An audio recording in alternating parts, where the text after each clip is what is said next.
LDA के पूर्व chief engineer Indu Shekhar Singh और लखनऊ के मंडलायुक्त और एलडीए के अध्यक्ष रंजन कुमार के बीच शुरू हुई तकरार अब बढ़ती जा रही है और इस समय कमिश्नर रंजन कुमार जी यहाँ पर हैं, निकल रहे हैं।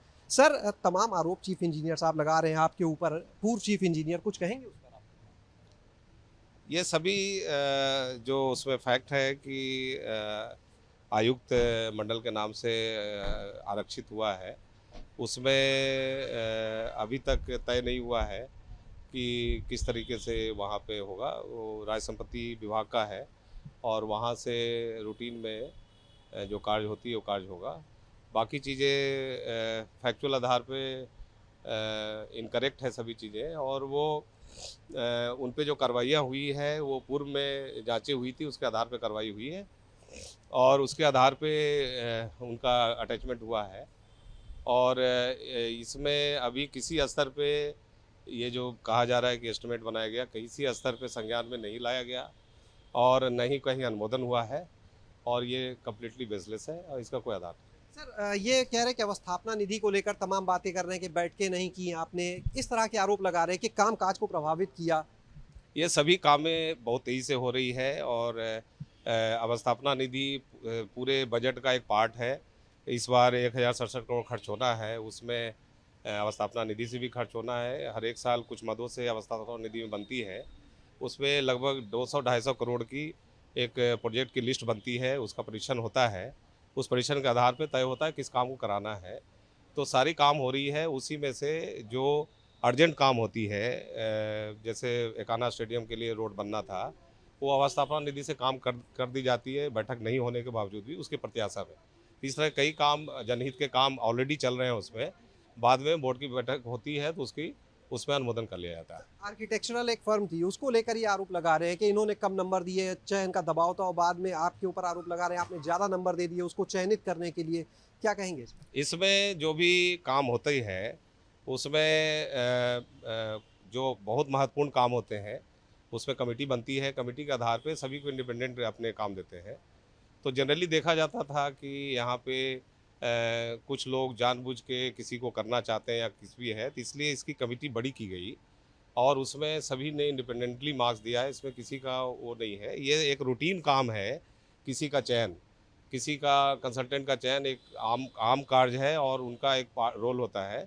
सभी लोग अपना प्रेजेंटेशन देते हैं, प्रेजेंटेशन देखने के बाद होता है और उसी रूटीन में ही ये सभी के मार्क्स दिए जाते हैं, सब उसके आधार पर चयन होता है। तो क्या लगता है लगातार एक के बाद एक आपके खिलाफ बातें कर रहे हैं, कागज जारी कर रहे हैं, कभी कि आपने नंबर ज़्यादा दे दिए, दबाव बनाया, कभी अपने आवास को लेके, कभी फर्म को काम देने को लेकर, क्या वजह फिर आपको लगती है इसके इसमें पीछे? कोई रोल हमारा होता नहीं है, ये चूँकि जैसे डेवलपमेंट प्लान बनना है, उसमें काफ़ी इम्पोर्टेंट था जनहित में, तो उसमें प्रेजेंटेशन में चूँकि हमारा पार्टिसिपेशन था, उसमें बड़ी अच्छी-अच्छी प्रेजेंटेशन सबने रखा था। जो सबसे अच्छी प्रेजेंटेशन थी उसके आधार पे मार्किंग हुई। बाकी किसी में रोल चेयरमैन का नहीं होता है, वो वाइस चेयरमैन तक होती है। तो बाकी चीज़ें जो कही जा रही है उसका कहीं कोई आधार नहीं है। वो उन पे जो कार्रवाई हुई है और वो इंडिपेंडेंटली हुई है और उसमें आगे कार्रवाई की जाएगी। इंदु शेखर सिंह के खिलाफ भी आप लोगों की तरफ से एक शासन को रिपोर्ट भेजी गई थी, उनके भ्रष्टाचार और चीज़ों से जुड़ी। जानना चाहेंगे सर कि अब जब चीज़ें इतनी सामने हैं, कार्रवाई के नाम पर भी चीज़ें, क्या मामले थे जो उनके ऊपर थे? एलडीए में किस तरह के भ्रष्टाचार थे? नहीं, वो जो शिकायत आई थी उसमें जाँच की गई थी। कैसी तो शिकायतें वो थी सर जब? डिटेल अभी हमारे पास नहीं है। जी। उसमें टेंडर में किसी को पक्ष करना, किसी को हटा देना, ये तमाम शिकायतें थी, उसपे डिटेल जाँच हुई थी। उस जाँच के आधार पर रिपोर्ट भेजी गई थी, उसी पे कार्रवाई हुई। तो यानी उन्होंने भी अपने टाइम में मानते हैं आपकी गड़बड़ियाँ की हैं, वहाँ पर सिस्टम को डिरेल किया, भ्रष्टाचार किया है जिसके बाद ये कार्रवाई हुई? नहीं, जिस मामले में शिकायत हुई है उसमें तो स्पष्ट है कि गड़बड़ी पाई गई थी और उसकी रिपोर्ट गई थी कि उसमें गड़बड़ी हुई है और उस पे कार्रवाइयाँ हो रही हैं। अभी और भी जाँच चल रही है क्या? अभी फिलहाल तो जो शिकायतें हैं उसकी जाँच होगी। इस तरह संज्ञान में अभी नहीं।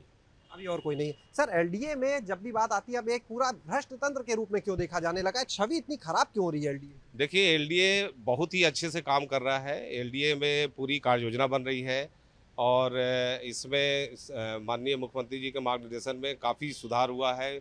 मैप की काफ़ी बारीकी से परीक्षण किया गया है कि मैप जल्दी से जल्दी लोगों को दिक्कत ना हो। और हम लोगों ने अभी एक सीलिंग में भी काफ़ी दिक्कतें आती थी, लोगों की शिकायतें आती थी कि सीलिंग खोल दिए हैं। उसके लिए हम लोगों ने एक सॉफ्टवेयर भी बना दिया है।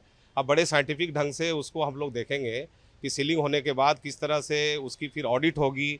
ऑडिट होने के बाद उसमें पुलिस कमिश्नर को भी डैशबोर्ड दिया जाएगा। इसी तरह तमाम क्षेत्रों में हम लोगों ने काफ़ी ट्रांसपेरेंसी लाने की कोशिश की है। पहले भी सर प्रयास हुए लेकिन फाइलें रोक दी जाती हैं। एक प्रहरी ऐप बना था, हमें ध्यान आ रहा है, लेकिन वो भी साल भर शायद हो गया होगा, आज तक लागू नहीं हो पाया।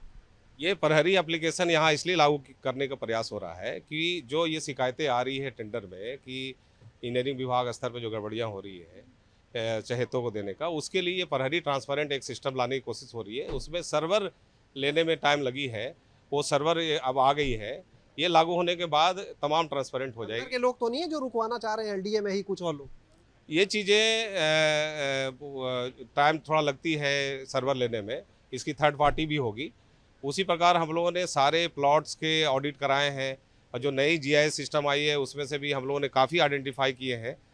जो खाली प्लॉट मिल रहे हैं उसको ऑक्शन कर रहे हैं, उससे आय भी बढ़ी है। सर एक आखिरी सवाल, क्योंकि आप भी जा रहे हैं एक जगह, सर ये जानना चाहेंगे, यानी हम फिर से पहले सवाल पे आ रहे हैं, जो आवास वाला मुद्दा है, जो ये कहा गया उस आवास में करीब 20 साल तक एक प्रमुख सचिव भी पहले रहे और भी अधिकारी रहे, जो ये कहा जा रहा है कि आप को जब वो आवास मिलना था तो आपने 80 लाख का एस्टीमेट और 20 करोड़ का इलेक्ट्रिकल वर्क अपने परिवार साथ वहाँ देखने भी गए, इस चीज़ को लेके क्या कहेंगे? क्या आप वाकई गए वहाँ पर? क्या आपने कोई फाइल ऐसी कही वहाँ पर, या ये सब मनगढ़ंत चीज़ें आपको लगती, क्या कहेंगे? इसमें ऐसा है कि ये आयुक्त के नाम से डेजिग्नेटेड हाउस हुई है और उसके संबंध में जो भी वहाँ ज़रूरत रहेगी उसके संबंध में एस्टीमेट बन के संबंधित विभाग को भेजा जाएगा। आपकी जानकारी में नहीं था ऐसा एस्टीमेट कोई? नहीं, ये एस्टीमेट अभी एक राज संपत्ति से बनेगा और रूटीन में जाएगी और उसमें सैंक्शन होकर काम। एलडीए में गया, वो आपकी जानकारी में था या नहीं? ये 80 लाख और 20 लाख का इलेक्ट्रिकल का एस्टीमेट टोटल 1 करोड़ के आसपास। पूर्व में ही बताया गया कि ये किसी के संज्ञान में नहीं है और ये उस पर कोई संज्ञान भी नहीं है। अभी तय ही नहीं हुआ कि कुछ उस पर क्या काम होना है। बहुत बहुत शुक्रिया बात करने के लिए। तो ये थे हमारे साथ में लखनऊ के मंडलायुक्त और एलडीए के अध्यक्ष रंजन कुमार, जिनका साफ तौर पर कहना है कि जो आवाज को लेकर उनके ऊपर आरोप लगाए गए, तो उन्होंने कहा उनके संज्ञान में ही ये मामला नहीं था और किसी अधिकारी के संज्ञान में नहीं था, पता नहीं कहां से आ गया। और जहां तक बात करें बाकी आरोपों की, चाहे वो एक फर्म को लाभ देने के लिए दबाव बनाने की बात हो या फिर बात की जाए अवस्थापना निधि को लेकर होने वाली बैठकों की, तो उनका साफ तौर पर यह कहना है कि सभी काम हो रहे हैं। अवस्थापना निधि की बैठक नहीं हुई लेकिन उसके काम कराए जा रहे हैं। बाद में बोर्ड बैठक में भी उसको अनुमोदित करा लिया जाता है। इसके अलावा अगर बात करें एक फर्म के चयन को लेकर जो दबाव बनाने की, तो उसको भी उन्होंने निराधार बताया। बहरहाल लड़ाई लगातार चल रही है। देखना होगा कि अब जो ये एक आग लगी है इसकी आंच और किस किस को अपने जद में लेती है, दायरे में लेती है और झुलसाती है। कैमरा सहयोगी हरिओम के साथ शैलेश अरोरा, एबीपी गंगा, लखनऊ।